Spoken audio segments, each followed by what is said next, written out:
उसमें ये प्रावधान दिया गया है कि अगर ओवर रेटिंग की शिकायतें आएगी, तो पहले तो फाइन किया जाएगा, अगर दूसरी तीसरी बार शिकायतें आती हैं तो हिदायत देके उनका लाइसेंस निरस्त कर दिया जाएगा।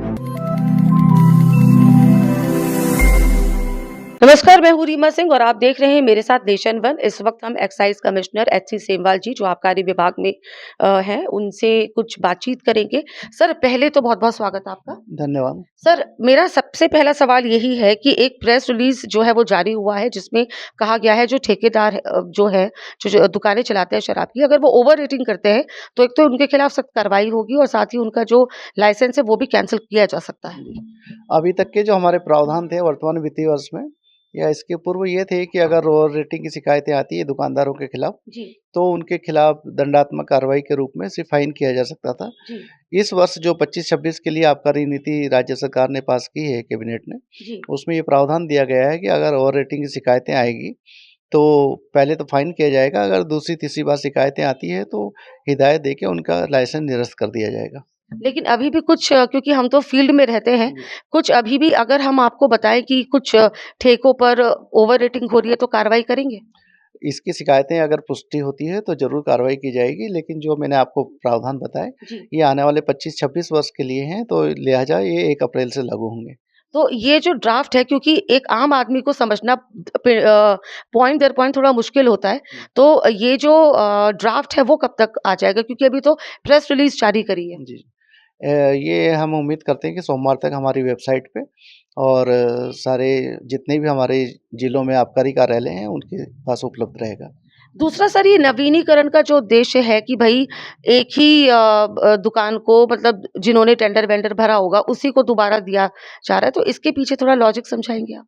ये विगत अगर हम 7-8 वर्षों के आंकड़ों का अध्ययन करें, विश्लेषण करें, तो ये पाया गया कि अगर हम टेंडर में गए हैं या लॉटरी में गए हैं, तो उसके बनिस्बत जो हमारी रिकवरी हुई है, हुँ। वो कम रही है और माइनस में हम रहे हैं वित्तीय वर्ष के अंत में। जी, और पिछले वर्ष जब नवीनीकरण का विकल्प दिया गया था दुकानदारों को, जी। तो उसमें कम से कम 4000 करोड़ के अगेंस्ट 4038 करोड़ लाया लाया गया था रेवेन्यू, तो वो प्लस में रहा था और इस वर्ष जो वित्तीय वर्ष चल रहा है, इसमें भी 4440 का करोड़ का जो लक्ष्य दिया गया है राज्य सरकार के द्वारा, तो विभाग अभी तक 4000 करोड़ से अधिक प्राप्त कर चुका है, तो उम्मीद कर रहे हैं 31 मार्च तक ये 4500 करोड़ के आसपास हो जाएगा। तो ये पाया गया कि नवीनीकरण के विकल्प पे रेवेन्यू प्राप्त करने की ज़्यादा संभावनाएँ रहती हैं, इसलिए इस विकल्प को चुना गया है। ये विकल्प चुना गया है, साथ ही अगर हम और राज्यों की बात करें, तो जैसे हिमाचल प्रदेश हो गया, उत्तर प्रदेश हो गया, हरियाणा, दिल्ली, इनका रेवेन्यू जो है वो 1 लाख करोड़ होना चाहिए था, बावजूद इसके कम निकला है।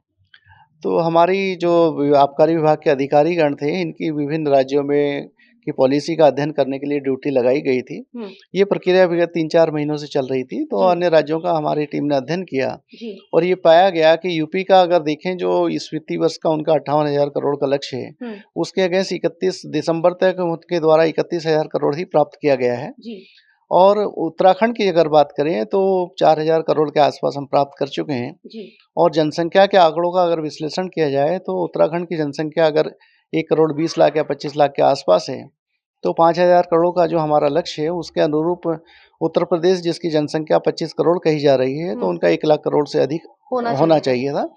तो उत्तर प्रदेश की भी देखें या अन्य राज्यों का देखें तो उनके तो इसकी हिसाब वजह से क्या मानी जाए, लोगों ने शराब पीना कम कर दिया? नहीं, नहीं, नहीं। हमारा ये कहना है कि उत्तराखंड का रेवेन्यू जो है एक्साइज़ से वो बनिस्बत उन राज्यों के मुकाबले ज़्यादा जनरेट कर ज़्यादा रहा है। बेहतर है। जी, जी। जी। अच्छा सर ये एक और मैं क्लॉज़ पढ़ रही हूँ इसमें कि जो दुकानों पर जो प्रेशर होता है जी, उसके बारे में क्या राय है आप? हाँ।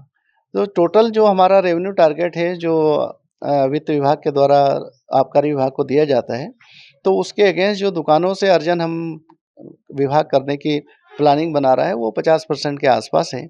उसका कारण ये है कि विगत वर्षों का जब अध्ययन हमने किया, तो ये पाया गया कि 70% तक टोटल रेवेन्यू का दुकानों पर जब रखा गया या 60% भी रखा गया, लेकिन एक्चुअल में वो 50% के आसपास ही रिकवरी हुई है। हुँ। तो फर्जिफिकेशन से या इस तरीके से जो हो नहीं सकता उसके आंकड़ों पे जाने के बजाय रियलिस्टिक आंकड़ों पे हुँ, विभाग गया है जी। और 50% के आसपास उसे रखा गया है। आखिरी सवाल, टारगेट जो है 2025 की बात करें, 26 की बात करें, 5000 करोड़ का बताया जा रहा है सर। 5060 करोड़ रुपए का टारगेट दिया गया है विभाग को। जी। तो विभाग पूरी कोशिश करेगा कि सरकार की उम्मीदों पे खरा उतरे और जो लक्ष्य दिया गया है उसको प्राप्त करने की तरफ अग्रसर रहे। तो जो लक्ष्य दिया है उसको प्राप्त करने की ओर अग्रसर रहे और सर हमारे साथ जुड़े उसके लिए बहुत-बहुत धन्यवाद। जो आम लोग हैं उनको भी समझ में आया होगा कि जो ड्राफ्ट है, जो बिंदु तय किए गए हैं वो किस तरीके से किए गए हैं। कैमरामैन आस्था के साथ रीमा सिंह, देहरादून।